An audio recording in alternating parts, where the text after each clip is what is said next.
నమస్తే రమగారు. నమస్తే జయ. రమగారు, శరన్నవరాత్రులు మనం 9 రోజులు కూడా నిత్యం పూజ చేసి ఒక అలంకరణ పెట్టుకొని ప్రత్యేకంగా పూజలు చేసేవారు ఉంటారు కదా. మరి వితంతువులు ఉంటారు, వాళ్ళ పరిస్థితి ఏంటండి? వాళ్ళు ఈ పూజల్ని కొనసాగించవచ్చా? చేసుకోవచ్చా? నిత్య పూజ అంటే రోజువారీ పూజ కాదు జయ. నిత్య పూజ ఓకే, నిత్య పూజ ఒక అనుమానం ఉండింది నాకు. ఈ నవరాత్రులు, శరన్నవరాత్రులకు సంబంధించి ప్రత్యేకమైన పూజలు లేకపోతే ప్రత్యేకమైన వ్రతాలు ఉంటాయి, కొన్ని నోములు ఉంటాయి. వాళ్ళని మనం ఏ విధంగా చూడాలి? వ్రతాలు నోములు చేయటం సాధారణంగా చెయ్యరు జయ. నిత్యం పూజ చేసుకోవడానికి ఏమీ తప్పు లేదని అనిపిస్తుంది నాకు. ఇది వరకటి రోజుల్లో అంటే కుటుంబాలు పెద్దవిగా ఉండి ఎంతో పక్కనున్న ఇంట్లో పెద్దవాళ్ళు ఎవరో మిగిలిన వాళ్ళు ఎవరో చేసేవాళ్ళు అంతే, అలాగే జరిగేది. ఇప్పుడు అలా కాకుండా మనమే ఉంటాం, ఒక్కళ్ళే ఉంటారు. ఓ ఇద్దరు పిల్లలు, ముగ్గురు పిల్లలు, ఓ పిల్ల ఉంటారు. పిల్ల కాలేజీకో స్కూల్కో వెళ్తుంది. ఇంట్లో దీపం పెట్టుకోద్దా? పైగా ఏమిటంత తప్పు నాకు అసలు అర్థం కాదు. ఇదో పెద్ద ప్రశ్నగా అడుగుతారు ప్రతి వాళ్ళు. ఏం తప్పు, ఏం పోయింది ఇప్పుడు?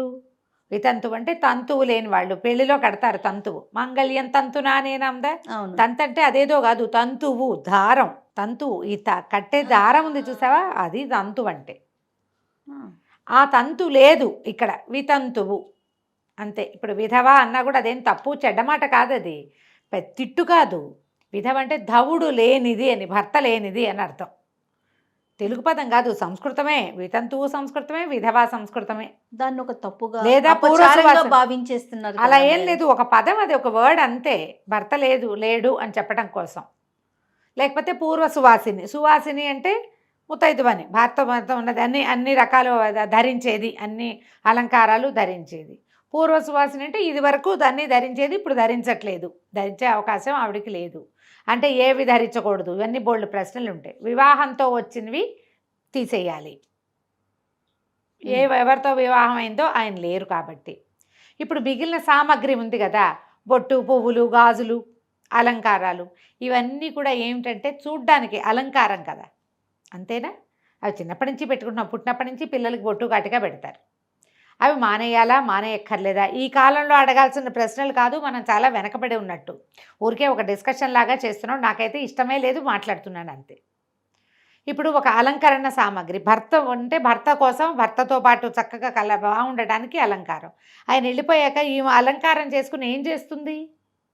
అందుకని అలంకారం వద్దన్న దాంట్లో అలంకారంగా కనపడే వస్తువుల్ని మాన్పించేవారు. క్రమంగా అదేమైంది, వీళ్ళు అసలు ఆ అలంకరణ వస్తువుని ముట్టుకోకూడదనే ఒక పెచ్చ వచ్చింది. తర్వాత వీళ్ళకి మళ్ళీ అప్పట్లో ఏం చేసేవాళ్ళు, చిట్టి పిల్లలకి పెళ్ళిళ్ళు చేసేవాళ్ళు, భర్తలు పోయేవాళ్ళు.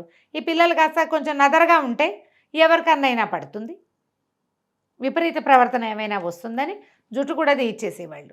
చేసేవాళ్ళుగా తెల్ల చీర కట్టి వాళ్ళకి రంగు బట్టలు లేవు, వస్తువులు లేవు, ఒంటికి అలంకారం లేదు, స్నానానికి శుభ్రం లేదు, ఒకపూట తినాలి, ఇవన్నీ నియమాలు పెట్టి వాళ్ళని ఆ కుటుంబ చట్టపు సంప్రదాయ చట్టంలో బిగించి ఉంచటానికి చేసే కాలంలో చేసేవారు.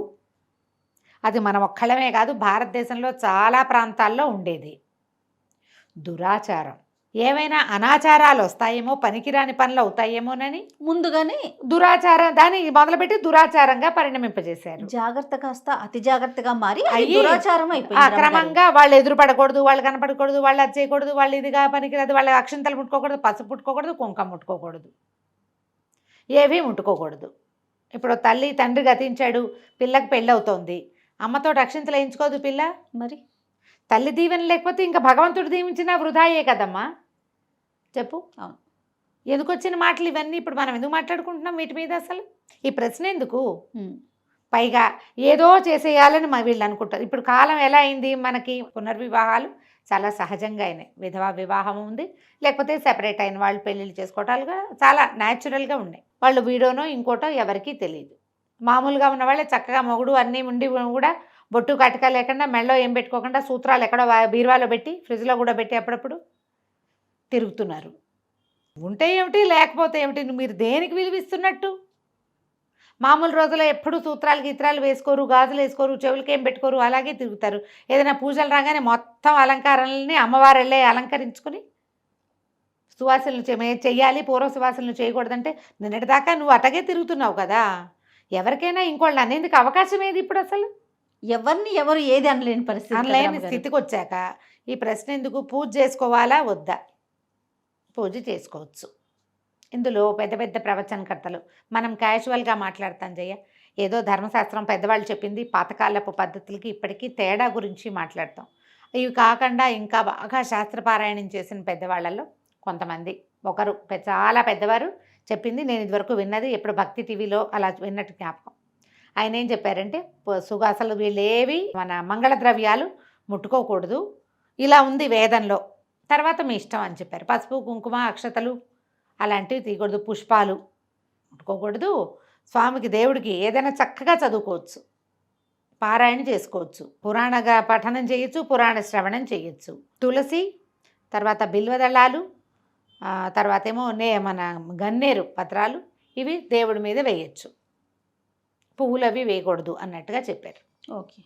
కానీ చాలామంది పెద్దవాళ్ళు, మధ్యపర్తి పద్మాకర్ గారు కానీ, తర్వాత మన గరికపాటి నరసింహారావు గారు, ఇలాంటి వాళ్ళందరూ కూడా స్కాంద పురాణంలో ఒక విశేషమైన సంగతి చెప్పబడింది. ఇలాగా భర్త గతించిన వాళ్ళు గంగా భాగీరథి గంగతోటి సమానమైన వాళ్ళు, వాళ్ళకి పాదాలంటే నమస్కారం చేయకపోతే మనకి నిష్కృతి లేదు, దండం పెట్టుకోవాలి వాళ్ళకి ఖచ్చితంగా, పరమ పవిత్రులు వాళ్ళు అని చెప్పారు. స్కాంద పురాణంలో ఉంది, కాశీఖండంలో ఉంది, పద్యాలు శ్లోకాలతో సహా చెప్పారమ్మా. నేను ఎన్నిసార్లు విన్నాను. నేను విన్నప్పుడు అనుకుంటా ఇలాంటి వాళ్ళు పూర్వకాలంలో కూడా ఉంటుంటే ఎంత బాగుండేది, జీవితాలు ఎంత వృధా అయిపోయి ఉంటాయి పాపం వాళ్ళకి. కనీసం మన లోపల మనం భర్తలు చనిపోతే మాత్రం మనసులు చచ్చిపోవు కదా, మరి సొంత పిల్లలకు కూడా ఏమైనా మంచి అక్షంతలు వేసుకునే అవకాశాలు లేని కాలం కూడా ఉండేది.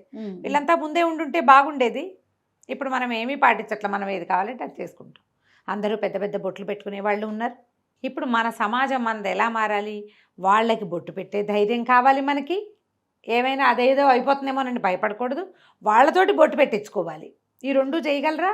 ఆలోచించాలి. పూజ చేసుకోండి అనగానే తాంబూలం ఇవ్వచ్చా అని వస్తుంది నెక్స్ట్ క్వశ్చన్. అవును, మీ చేత్తో తాంబూలం పుచ్చుకోవడానికి అభ్యంతరం లేని వాళ్ళు ఉంటే ఇవ్వచ్చు, అవతల వాళ్ళని బట్టి కదా, అవునా కాదా? అంతే కదా. కాబట్టి దాని గురించి పెద్ద ప్రశ్నించద్దమ్మా. ప్రధానమైనది పూజ.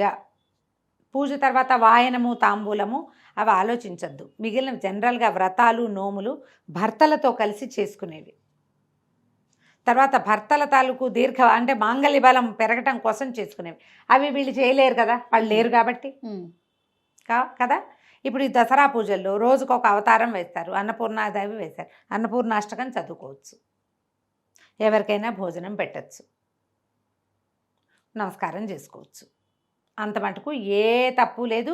అవతల వాళ్ళు ఎవరు కూడా మిమ్మల్ని ఏం శంకించరు. మీరు వాయనం ఇస్తాము అంటే ఒప్పుకుంటారా ఒప్పుకోరో అదొకటి ఆలోచించుకోవాలి. మన చుట్టూతా సమాజం కూడా దానికి తగినట్టుగా ఉందా లేదా. కొంతమంది వాళ్ళే ఇవ్వడానికి ఇష్టపడరు, వాళ్ళే ఇవ్వడానికి. ఇప్పుడు మా పెద్దక్కయ్య మూడొక్కయ్య మా బావగారులు ఇద్దరు లేరు, మొట్టమొదటి అక్షంతలు మా అక్కయ్య వాళ్ళు వేయరు. అండా నువ్వు రావే అని మా చిన్నక్కయ్యని పిలుస్తుంటారు. ఎవరైనా ఒక లక్షంతలు వేశాకే వేస్తారుగా, తొలి లక్షంతలు ఎందుకమ్మా, వాళ్ళ ఉద్దేశం ఏదైనా అయి ఉండొచ్చు. ఇప్పుడు ఇది ఎవరి ఆలోచన వాళ్ళది కదా. నాకేం తక్కువ అనే భావం ఉంటే హాయిగా మీ ఇంట్లో మీ ఇష్టం వచ్చినట్టు ఉండదు. వేయించుకునే వాళ్ళు కూడా ఉంటే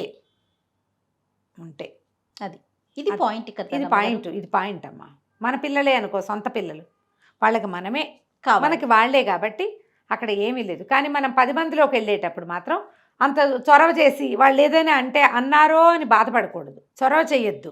ముందు ఒక క్రియ కానిచ్చి అప్పుడు వేరు వెళ్తే బాగుంటుంది. అప్పుడు ఏ ఇబ్బంది ఉండదు కదమ్మా.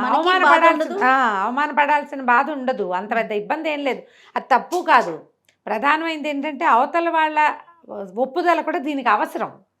పూజ అనుకో, మన ఇంట్లో పూజ మనం చేసుకోవడానికి ఏమి, ఏదైనా చక్కగా హాయిగా చేసుకోవచ్చు. వాళ్ళని గౌరవించాలి మన విధి. ఇప్పుడు ఒకళ్ళు గతించిన ఈ లోకంతో మాకేం పని అని వెళ్ళిపోకుండా వాళ్ళు మనతో పాటే ఉండి, వాళ్ళు మన అక్కయ్యలు కావచ్చు, అత్తయ్యలు కావచ్చు, పింతల్లులు కావచ్చు, కుటుంబానికి సహాయం చేస్తూ పిల్లల్ని పెంచుకుంటూ ఉన్న వాళ్ళని గౌరవించద్దామా? ఖచ్చితంగా గౌరవించాలి కదా. మరి గౌరవం ఎంత గౌరవం ఇవ్వగలిగితే అంత గౌరవం ఇవ్వాలి మనము. దాని మీద ప్రశ్నలు ఎందుకు అనిపిస్తుంది నాకు. సహజంగా జరిగిపోనిస్తే సరిపోతుంది. ప్రశ్నించి దాన్ని చేసి ఎందుకు చేయరు అని అంటే ఎలా చెప్తాం? అది మొత్తం సమాజం అంతా ఒక మాట మీద రాదు కదా. ఇక్కడ ఎవరి అభిప్రాయం వాళ్ళది కదా. ఈ సమాజం రాని విషయాల మీద డిస్కషనే అనవసరము. ఎవరి పూజ వాళ్ళు హాయిగా చేసుకోవచ్చు. దసరా నవరాత్రులు 9 రోజులు అమ్మవారికి రోజుకొక అలంకరణకి సంబంధించిన స్తోత్రం చదువుకోవటం, కావలసిన ప్రసాదం చేసి పెట్టడం, నివేదన చేసుకోవటం, అమ్మవారికి సాధారణ పూజ, ఇంట్లో పూజ చేసుకోవచ్చు. దేవాలయానికి వెళ్ళొచ్చు, చక్కగా దేవతా దర్శనం చేసుకోవచ్చు. నామపారాయణ అన్నిటికంటే మంచిది. అసలు కలిలో, ఈ కలికాలంలో పూజ కంటే నామపారాయణ మంచిది. అది ఇప్పుడు ఈ పూజలో ఏమైనా పొరపాట్లు అవుతాయి. నామం ఒక్కటి సరిగ్గా నేర్చుకోండి. పూజకు చూడు, పసుపు కావాలి, కుంకం కావాలి, గంధం కావాలి, అక్షంతలు కావాలి, పువ్వులు కావాలి, ఇన్ని కావాలి. నామపారాయణానికి ఏం కావాలమ్మా? అసలు ఏం అక్కర్లేదు. నోరు మనసు రెండు ఉంటే చాలు కదా. అంతే కదా. అంతేనా? అవి మనవి, ఇతరులతోటి సంబంధం లేదు. హాయిగా చదువుకోవచ్చు, చక్కగా చేసుకోవచ్చు. ఇందులో వ్రతాలు లేవు. ఎవరు నో అని చెప్తానికి కూడా అవకాశం లేదు కదా రమ్మ గారు. అవకాశం లేదు. ఇందులో వ్రతాలు ఏమి ఉండవు కదా జయ.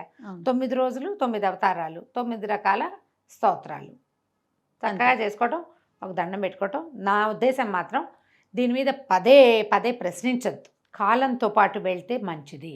తప్పకుండా తప్పకుండా. ఓకే, రైట్ రమ్మ గారు. నమస్తే. నమస్తే జయ.